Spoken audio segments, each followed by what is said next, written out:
Hi there, welcome to my YouTube channel. This is Tina from Tinaheals.com, and this video is about mutual reception.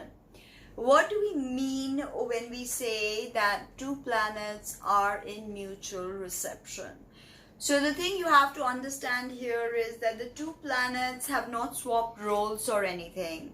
It's not that let's take Mercury in Aquarius and Saturn in Gemini. When we talk about these two planets in mutual reception, it's not like Saturn has become Mercury or Mercury has become Saturn. It is more like both these planets are aiding one another, are helping one another. Okay, when human beings help one another, okay, it's a free-flowing situation. It's like we get the best from both worlds. So we are getting the best of Saturn is giving his energies to Mercury about structure, about stability, and Mercury is understanding, and Mercury is giving Saturn his lessons on how to communicate, how to look at local things, how to achieve successful business transactions, because money is now mercurial, zeros and ones, right? So also let's talk about, say, Sun in Cancer and Moon in Leo. Okay, and now here another thing you have to understand is that Sun does not do well in Cancer, so it has no essential dignity, and Moon does not do well in Leo, so it has no essential dignity, right? Both these planets. So if both these planets come into this mutual reception, then it is not like they are really able to help one another. And if you have this in a natal chart, it's semi-sextile, so it's a very difficult aspect to work through. Your emotions and your social and your healthy ego is the sun, your will, how you shine. So you have to understand that it is not like the Sun in Cancer is going to start behaving like the Moon. Okay, it's not like they adopt the Jungian persona or the mask. Sun is not wearing the mask of the Moon. This is the first thing that you have to completely understand about mutual reception. It's about help, it's about energy distribution, but it's not about becoming one another. All right, I couldn't stress more on that. So two most important ways of looking at mutual reception is, of course, sign. Okay, by sign, and of course the rulership of the sign, and secondly by exaltation. Okay, so for instance, if you're looking at mutual reception between two planets like Venus in Gemini and Mercury in Taurus. Okay, so you're looking at them there, and they are both rulership. They both have rulership. Okay, then again, if you look at Venus in Pisces, and you cannot pair her up with another, say, Mercury in Gemini. Okay, because that is not mutual reception, because here you are on the grounds of exaltation.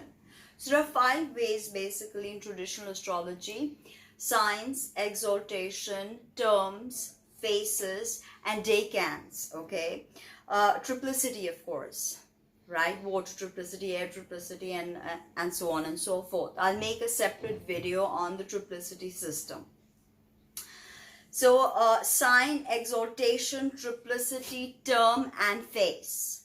These are 5 ways that you look at mutual reception. The last 3 are not that important. The first 2 by sign and rulership, and the second, exaltation, is the most important way to look at mutual reception. Okay, let's take, for instance, the Moon in Pisces and Venus in Taurus. Okay, that is an example of exaltation, right? Moon is exalted in Taurus and Venus is exalted in Pisces. So this is a beautiful mutual reception happening through exaltation, which is the second most important. And then, of course, we've discussed the mixed receptions. Like, for instance, we have Mars in Capricorn, and say we have Saturn in Libra. Okay, so these are again, so Saturn is exalted in Libra. So we have, say, Mars and Capricorn, and say a Venus in Taurus. So this is again mixed reception, which is not really looked at. So it's not so powerful. Okay. So when you need to look at mutual reception, how do you read the story? It's about looking at the houses. Okay, if you've got in your natal chart Jupiter in Cancer, okay, and you've got Venus in Pisces, and they're trining. So you have to realize the houses they're working with, right? So if it's triggering, say, the first and the seventh, then it's you and relationship. So it's like that. You have to look to the houses to understand the true story of the mutual reception. It will be dependent on your personal natal chart or that electional chart, right? Interestingly, I read this article online from Aquarius Papers where he mentioned this as extraordinarily powerful closed loop, okay, of energies. So say, for instance, Jupiter in Aries and Mars in Sag, powerful exchange, because these are rulerships, right? Jupiter is in Mars domain and Mars is in Jupiter's domain, right? So this is also like a feedback loop, something that's cross-referencing, okay? It's like taking notes, the mutual reception, right? And when two planets are in detriment and they are aspecting one another, then this is almost like dangerous mutual reception, I would say. Like, you have mutual reception and then you have mutual deception. So that was a bit about mutual reception in astrology. I hope you had fun, because I was told to cover this topic, so I did. So kindly like, comment, subscribe, share, and let me know what you think. Thank you.